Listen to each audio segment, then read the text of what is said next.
ফেসবুকে হুট করেই কারো সাথে পরিচয়, তার সাথে হঠাৎ চ্যাটিং এর পরিমাণ বেড়ে যায়। অপরিচিত, একেবারেই অচেনা, তারপরেও দুজন দুজনের সাথে সব কথা শেয়ার করে। তুমুল স্পিডে টাইপিং, সাথে সাথে রিপ্লাই, নোটিফিকেশন চেক জানিয়ে দেয় দুজনই বন্ধুত্বটা খুব ঘনিষ্ঠ হয়ে উঠেছে। তাদের সম্পর্কটা না প্রেমের না বন্ধুত্বের। কয়েকদিন, কয়েক মাস খুব কথাবার্তা হয়, হোক সেটা মেসেজ কিংবা কমেন্টস বক্স। মাঝে মাঝে কমেন্টস বক্সটা তো ইনবক্সও হয়ে যায়। কিন্তু ধীরে ধীরে চ্যাটিং এর পরিমাণ কমতে থাকে। ফ্রেন্ড লিস্টে আস্তে আস্তে নতুন লোকজন আসে, সেই পুরাতন নামটা মেসেজ বক্সের তলানির দিকে চলে যায় আস্তে আস্তে। হাজারো ব্যস্ততা, ক্লাস, প্র্যাকটিক্যাল করে ক্লান্ত, কমেন্টস বক্সে আড্ডা জমে না আর। আস্তে আস্তে সম্পর্কটা জাস্ট রিয়েক্ট আদান প্রদানে চলে যায়।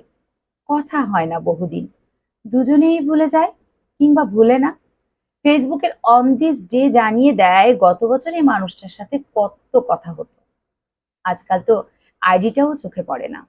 খোঁজ করলে দেখা যায় নামের পাশে অ্যাড ফ্রেন্ড লেখা কিংবা ব্লক করা।